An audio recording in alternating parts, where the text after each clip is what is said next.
E já de volta ao Vivo e em Cores com o nosso programa Vida e Saúde. Obrigado pelo carinho, pela sintonia. Seja muito bem-vindo e é bom ter você também participando da nossa super programação.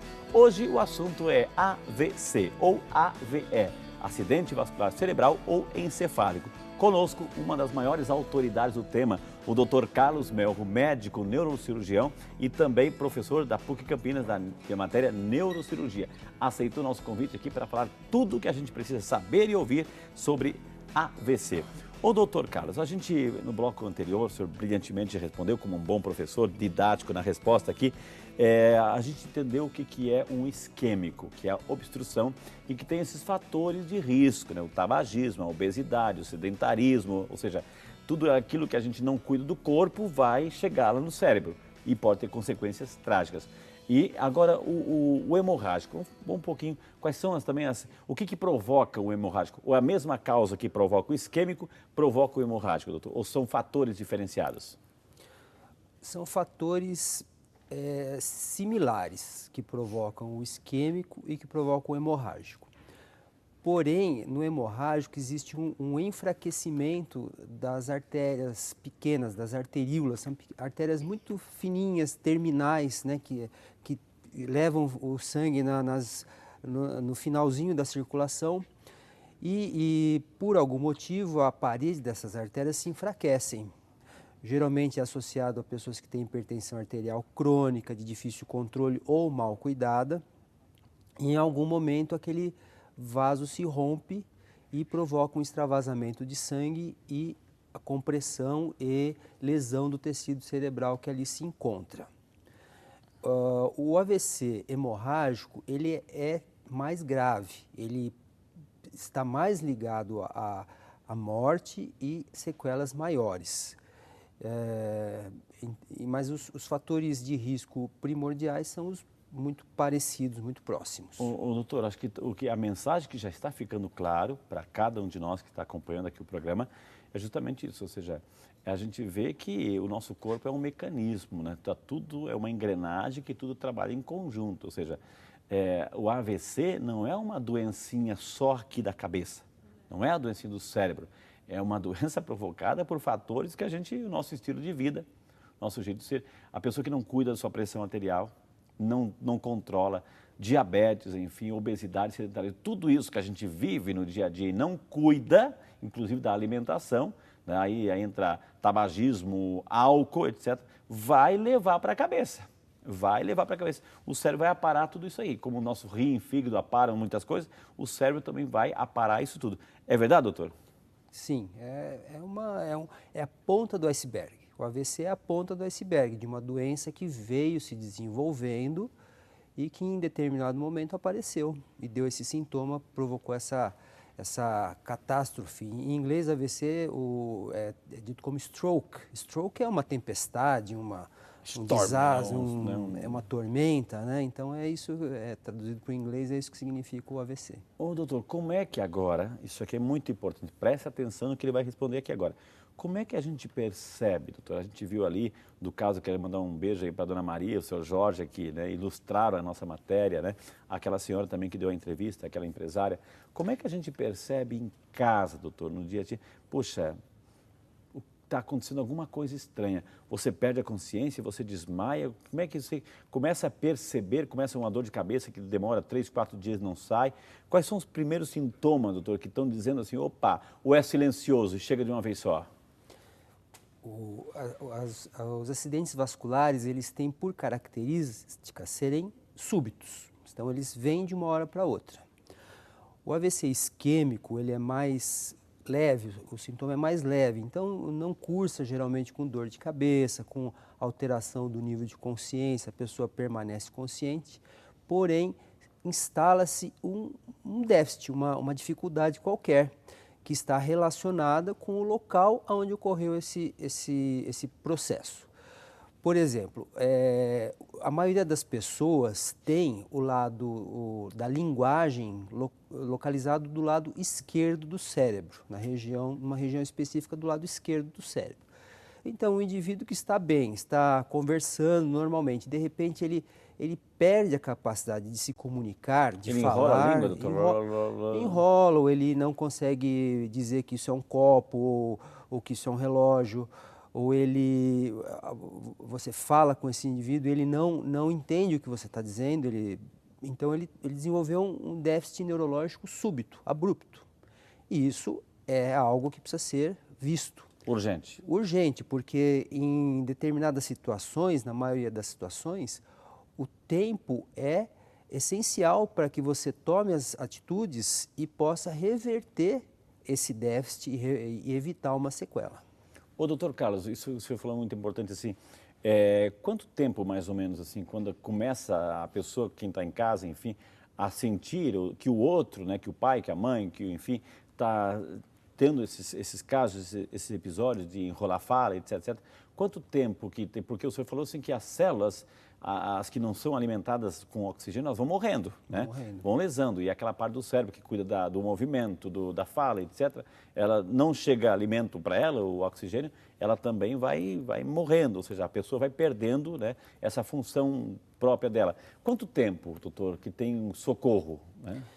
O ideal é que a gente, no caso do AVC isquêmico, a gente vai lançar mão desses medicamentos que dissolvem o coágulo, a obstrução. a obstrução, no intervalo máximo de 4 horas. Mas 4 horas nós temos que entender que é o tempo que o paciente chega ao hospital, é atendido, é feita uma avaliação inicial, são feitos os exames necessários e se decida pela aplicação da medicação. E então, em torno de 4 horas é o tempo ideal. A partir disso, os benefícios diminuem e os riscos desse tratamento aumentam, porque é um tratamento que traz consigo alguns riscos.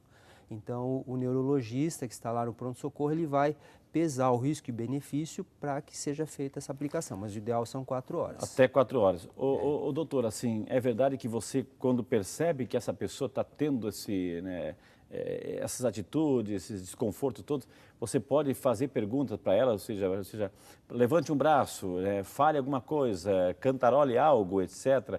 E se a pessoa não consegue obedecer, entender os teus comandos, leva rápido para um pronto-socorro, doutor? Existe isso? Leva para o pronto-socorro. Ou você pode perceber que o paciente perdeu a capacidade de movimentar um lado do corpo. Paralisou um lado, momentâneo, etc. A boca se desviou, né? Uma paralisia do lado direito do rosto, a boca desvia para o lado esquerdo, então fica a boca desviada para o outro lado. Uma perda do campo visual, a pessoa deixa de enxergar esse lado aqui do corpo.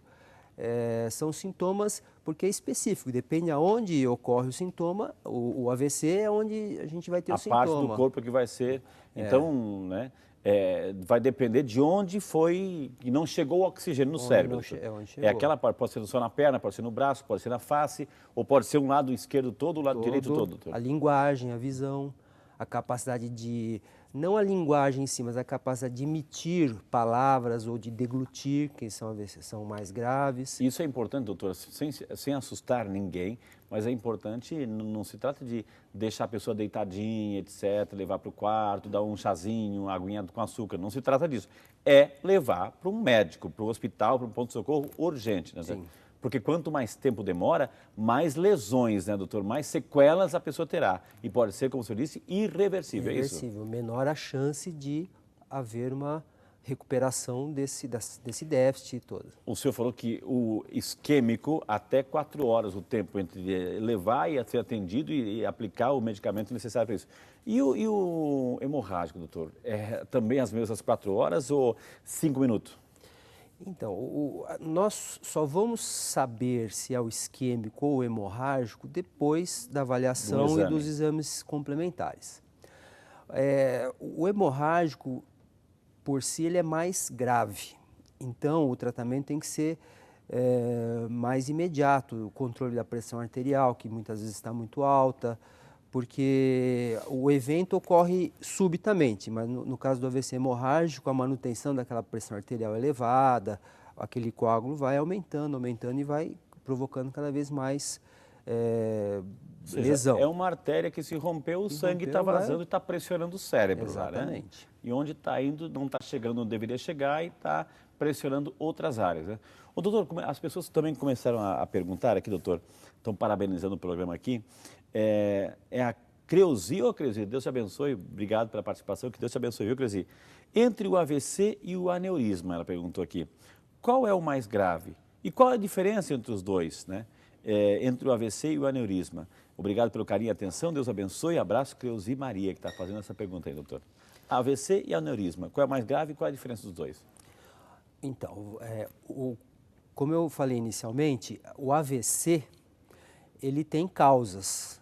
Uma das causas do AVC, no caso o AVC hemorrágico, é o aneurisma. Então, tem várias causas. Então, uma das causas do AVC hemorrágico é o aneurisma, que é a pessoa nasce com uma determinada fraqueza na artéria do cérebro e em algum momento aquela fraqueza forma uma bolinha e aquilo lá se rompe, provocando um sangramento. Então, aí sim, então tem muitas pessoas que vivem toda a vida com aneurisma e morrem com a idade de outras causas. A grande maioria, 98% das pessoas que têm aneurisma vão viver normalmente. Uma porcentagem desses aneurismas vem a sangrar. E aí sim, uma vez que sangrou, a possibilidade de sangrar novamente é real e ele pode ser desde uma dor de cabeça muito simples até um quadro grave de morte e entre as duas condições um quadro de sequela. Doutor, aqui vamos lá para o Ceará, na cidade de Pacujá, no Ceará. Obrigado, quem representa aqui é a nossa amiga Amélia Rodrigues. Dona Amélia, um beijo para a senhora, muito obrigado por estar conosco, dona Amélia. Ela é de Pacujá, Ceará, está adorando o programa, está mandando um abraço para o doutor Carlos, está explicando excelentemente bem. Eu e meu marido gostaríamos de saber até onde o mau colesterol pode provocar um AVC e se as dores de cabeça são sinais do colesterol alto ou de algum acidente vascular. Agradeço a Deus, a bênção para todos aqui. Nossa amiga Amélia Rodrigues de Pacujá, no Ceará, doutor. Olá, Ceará. O pior inimigo é aquele inimigo silencioso. Então, o diabetes, a hipertensão arterial, o colesterol, eles são inimigos silenciosos, eles não produzem sintomas, eles só vão, no final das contas, trazer à tona uma situação dessa, como um AVC, como um infarto do miocárdio, que é a ponta do iceberg, como eu falei antes. Então, ele em si ele não dá sintoma algum.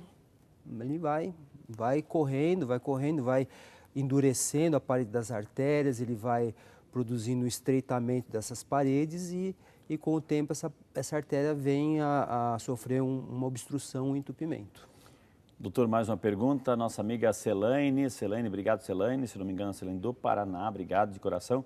Meu pai teve um AVC no cerebelo em junho, sentiu um zumbido no ouvido, tontura e a perna esquerda bamba, pensou que fosse labirintite. Pode confundir AVC com labirintite? Pergunta a Celaine. Meu pai está bem fazendo fisioterapia, pois perdeu o movimento do lado esquerdo e vai recuperar 100%, ela acredita. Ele tem 72 anos, está mandando um abraço para todos, é a Celaine de Quirinópolis, doutor. Então, aí o pai teve um AVC, pode ser confundido como labirintite, está perguntando ela aqui, doutor. O sintoma em si, a queixa é muito próxima da vertigem. Só que existem alguns detalhes do exame físico, do exame neurológico que faz a diferenciação. E os exames complementares, né, uma vez que é detectado algo um pouco mais grave do que um quadro de vertigem, de labirintite, fazem o diagnóstico. Por outro lado, esses AVCs do cerebelo, eles realmente progridem, mesmo que fique alguma sequela, com uma melhora. A possibilidade de uma melhora bastante positiva é palpável, é real. Doutor, vamos lá para o Rio de Janeiro, capital, Rio de Janeiro. A nossa amiga Terezinha Maria Rocha de Abreu. Dona Terezinha, um beijo para a senhora. Muito obrigado por estar conosco, dona Terezinha.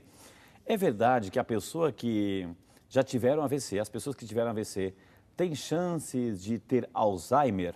Meu marido teve AVC em 2005 e não teve mais, até hoje. E não teve também nenhuma sequela. AVC e Alzheimer, doutor. Tem algum casamento entre os dois aí ou não?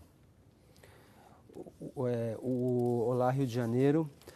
O Alzheimer, ele está inserido num grupo de doenças que se chamam demências. Então, nós temos o Alzheimer e tem um outro tipo de demência que é produzida por pequenos AVCs que não dão a manifestação clínica muito assim, evidente, mas que vão minando o cérebro progressivamente.